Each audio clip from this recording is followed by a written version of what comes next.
En la presente actividad voy a realizar una simulación utilizando el modelo Streeter-Phelps. Esta es sobre una descarga de aguas residuales donde se desea conocer la dispersión de contaminantes en aguas superficiales. El modelo antes mencionado se basa en ecuaciones diferenciales para calcular el cambio de la concentración de materia orgánica y el déficit de oxígeno, esto a partir del valor del oxígeno de saturación a la temperatura del agua del río. Aquí ya tenemos dos variables, que es el oxígeno de saturación y la temperatura del agua del río. El resultado se puede interpretar por medio de una curva, la cual es llamada Sag Curve, que veremos más adelante. También es posible calcular la distancia a partir de la descarga en que se ocurre el mínimo de oxígeno disuelto. Esto con los datos de la sección transversal, promedio del río y su caudal. La sección transversal de un río la podemos entender como un corte y que se mide el ancho del río, pero eso es otro tema. Y el caudal pues puede ser medido mediante aforo, con molinete, flotadores, etc. Bueno, para comenzar con la simulación debemos de tener algunos datos e insertarlos en el modelo. Recordemos que es una simulación, por lo tanto algunos de los datos carecen de veracidad. Para los datos del río consideré 225.000 metros cúbicos al día, lo que ya al realizar la conversión a metros cúbicos por segundo da 2.6. Para la DBO consideré un valor de 4 miligramos por litro. Esto es considerado de buena calidad de acuerdo a los indicadores de calidad del agua de Conagua y se expresa como un bajo contenido de materia orgánica en el cuerpo receptor de la descarga. El oxígeno disuelto será de 9.51 miligramos por litro.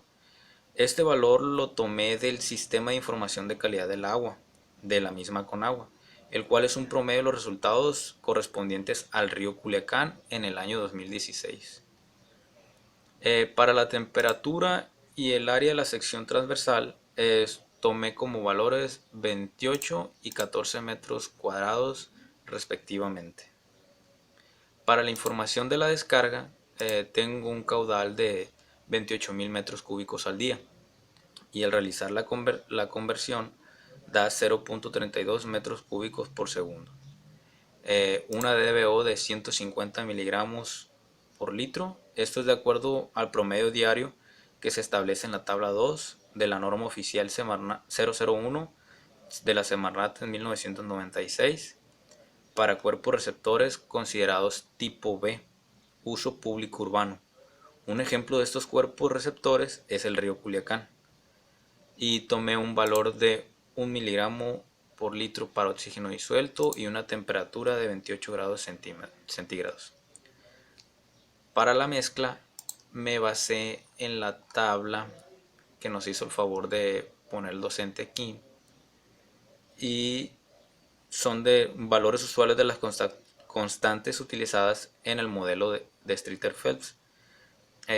A la temperatura correspondiente que considera de 28 grados corresponde un oxígeno disuelto de 7.8 miligramos por litro. Una vez estableciendo que el simulador realiza los cálculos aguas abajo de la descarga, tenemos, bueno, aquí están todos los datos que les comenté anteriormente, los datos del río, datos de la descarga y sobre la mezcla, que son los datos que tenemos que considerar para realizar la simulación. Una vez insertados estos datos, ya en esta tabla nos muestra los días, las horas, el oxígeno disuelto y la distancia en kilómetros que de inicio de la descarga hasta después de 72 horas. Bueno, aquí se considera el nivel antes de la descarga, 0 horas, con un oxígeno disuelto de 8.58 miligramos por litro.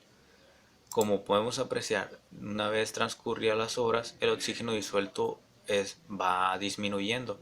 Esto es por la carga de la materia orgánica de la descarga.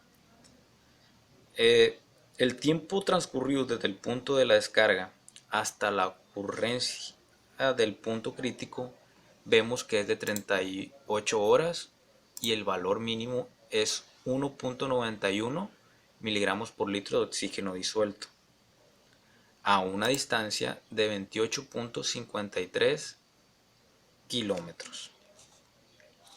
Esto lo podemos apreciar aquí en la curva. Aquí va, bueno, suponiendo aquí no hay descarga. Entonces inicia la descarga y se ve la disminución del oxígeno disuelto por la carga de materia orgánica. Entonces vemos que aproximadamente a las 38 horas es la curva, o sea, el mínimo de la curva. Aquí vemos, ahí se puede, a ver si alcanza a apreciar, punto 38, valor 1.91. Entonces, una vez ya de acuerdo a la dilución y sobre la distancia, que ya es considerable, son 30 kilómetros, se va restableciendo.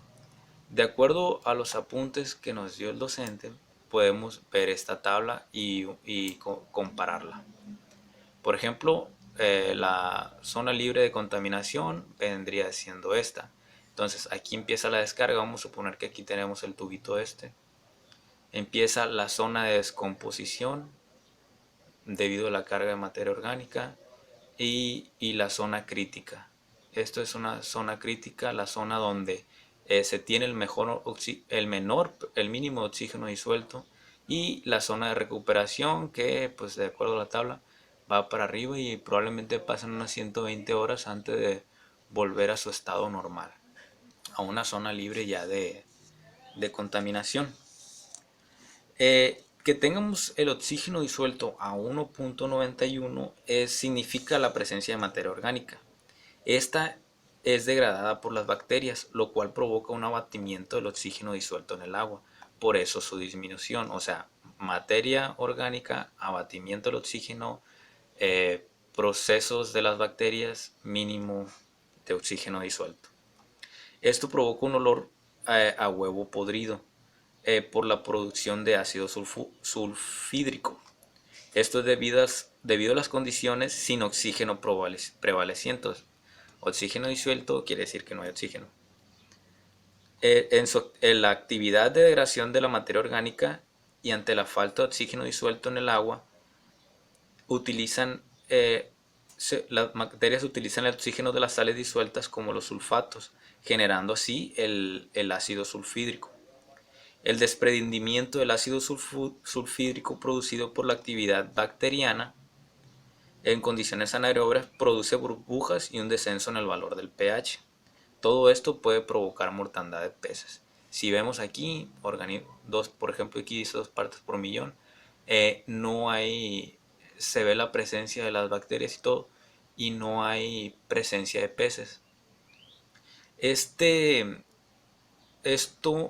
es de acuerdo a las diferentes especies. Hay especies de peces que pueden soportar menor cantidad de oxígeno en el agua y hay otras que no. Por eso se da mucho la mortandad de peces cuando las descargas contienen alta materia orgánica. Bueno, debemos recordar que este modelo tiene limitaciones, como la consideración de un estado estacionario a lo largo del río. Es como si supusiéramos que a lo largo de todo esto va a tener la misma temperatura, el mismo nivel de oxígeno, etc. Además, no considera la existencia de algas las cuales también demandan oxígeno. O sea que si en caso de existencia de algas todavía se abate más el oxígeno disuelto. Y como conclusión, tengo que el uso de este tipo de modelos nos permite simular diversos escenarios de contaminación. Esto de acuerdo a los datos que se requieren. A su vez, podemos utilizarlos para analizar y comprobar algunos problemas acontecidos en aguas superficiales. Esto derivado de la descarga de aguas residuales.